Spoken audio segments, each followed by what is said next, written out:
Welcome to recipes in my way. இன்றைக்கி நம்ம அருமையான சுவையில் மட்டன் பிரியாணி தான் செய்ய போகிறோம். சீரக சம்பா அரிசியில் நான் செஞ்சுருக்கிற இந்த மட்டன் தம் பிரியாணியை எப்படி செய்கிறது, இதுக்கு தேவையான பொருட்கள் என்ன பார்க்கலாம் வாங்க. 3/4 கிலோ அளவுக்கு மட்டன் க்ளீன் பண்ணி எடுத்து வச்சுருக்கேன். இதை குக்கரில் போட்டுடலாம். 1/2 டீஸ்பூன் மஞ்சள் தூள், 2 டீஸ்பூன் மிளகாய் தூள், 1 டீஸ்பூன் பிரியாணி மசாலா, 2 டீஸ்பூன் உப்பு, 1 டேபிள் ஸ்பூன் இஞ்சி பூண்டு விழுது, 3 டேபிள் ஸ்பூன் கெட்டியான புளிப்பில்லாத தயிர்,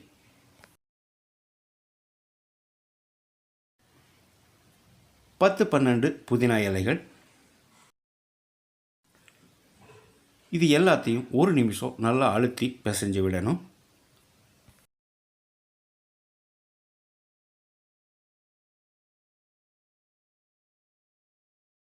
ஒரு மணி நேரம் இது மேரினேட் ஆகட்டும். அப்போ தான் மட்டன் மிருதுவாக வேகும். 1 மணி நேரம் மேரினேட் ஆக விட்டுருந்தோம். இப்போ இதில் 1.5 கப் அளவுக்கு தண்ணி சேர்த்துக்கலாம்.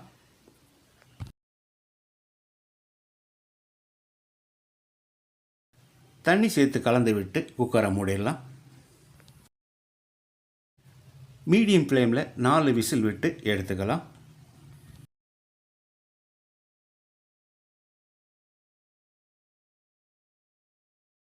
அகலமான ஒரு பிரியாணி பாத்திரத்தில் 50 மில்லி அளவுக்கு எண்ணெய் விட்டுக்கலாம். 2 பிரியாணி இலை, 2 துண்டு பட்டை, 4 கிராம்பு, 3 ஏலக்காய், 2 நட்சத்திர சோம்பு, கொஞ்சமாக கல்பாசி, 2 பச்சை மிளகாயை கீறி வச்சுருக்கேன். இதை போட்டுடலாம். ஒரு 10 செகண்ட் இதை பிரட்டி விட்டுடலாம்.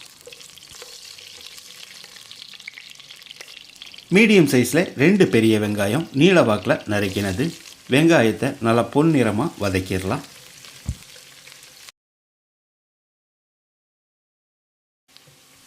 வெங்காயம் நல்லா பொன்னிறமாக வதங்கிருச்சு.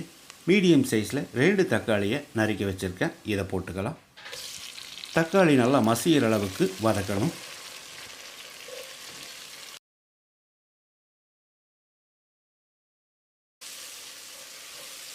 தக்காளி நல்லா மசிகிற அளவுக்கு வதங்கிடுச்சு. 2 டேபிள் ஸ்பூன் இஞ்சி பூண்டு விழுது சேர்த்து பச்சை வாசனை போகிற அளவுக்கு ஃப்ரை பண்ணிக்கலாம்.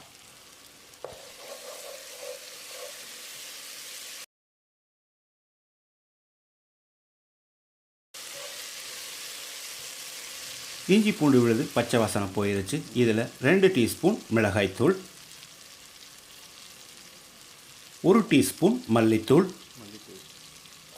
1 டீஸ்பூன் பிரியாணி மசாலா, ஒரு 10-15 செகண்ட் இதை பிரட்டி விட்டுடலாம்.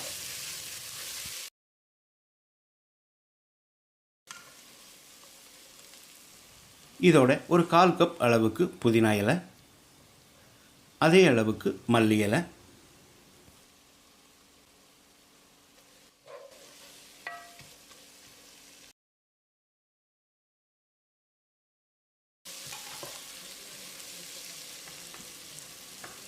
இதோட 1/2 கப் அளவுக்கு கெட்டியான தயிர் ஊற்றி கலந்து விட்டுடலாம்.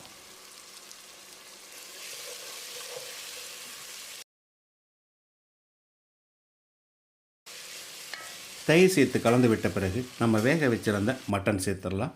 முதல்ல மட்டனை மட்டும் எடுத்து போட்டுக்கலாம்.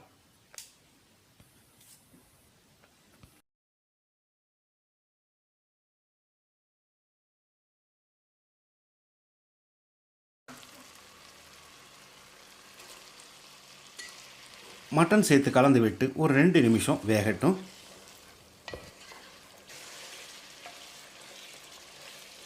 இப்போ இதில் தண்ணி சேர்த்துக்கலாம்.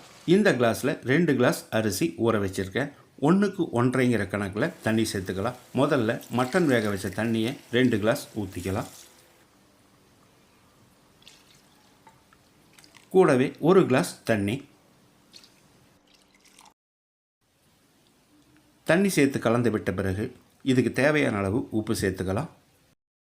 காரம் குறைவாக இருக்கிறதால நான் 1 டீஸ்பூன் மிளகாய்த்தூள் சேர்த்துறேன். கூடவே 2.5 டீஸ்பூன் அளவுக்கு கல்லுப்பு,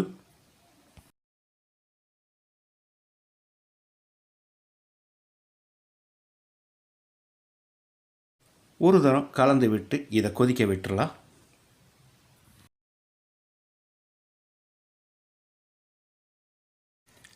அளவான தீயிலேயே இது கொதிக்கட்டும், மூடி வச்சிடலாம். கிரேவி நல்லா கொதிச்சு வந்துருச்சு. 2 கிளாஸ் சீரக சம்பா அரிசி அரை மணி நேரம் ஊற வச்சு தண்ணியை வடித்து வச்சுருக்கேன். அரிசியோட அளவு 600 கிராம். இப்போ இது நம்ம உள்ளே போட்டுடலாம்.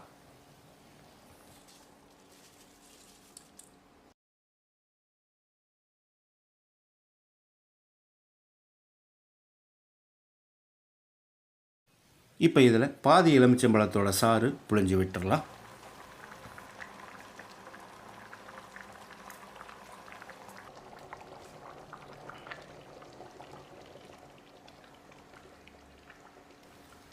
இதை நல்லா கலந்து விட்டு ஒரு 10 நிமிஷம் மூடி வச்சிடலாம். இடையில ஒரு தரம் கலந்து விடணும். 10 நிமிஷம் மூடி வச்சு வேக விட்டுருந்தோம். அரிசிக்கும் தண்ணிக்கும் சரியாக வந்திருக்கிற இந்த ஸ்டேஜில் மறுபடியும் ஒரு தரம் நல்லா கலந்து விடணும்.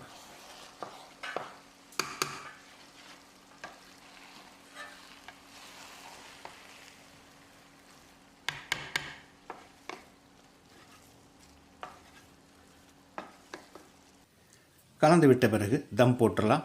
ஸ்டவ்வில் ஒரு பழைய தோசைக்கல் வச்சு அது மேலே பிரியாணி பாத்திரத்தை வச்சுக்கலாம். ஒரு 2 டேபிள் ஸ்பூன் அளவுக்கு நெய் சேர்த்துக்கலாம், அல்லது உங்கள் விருப்பம் போல் நெய் சேர்த்துக்கோங்க.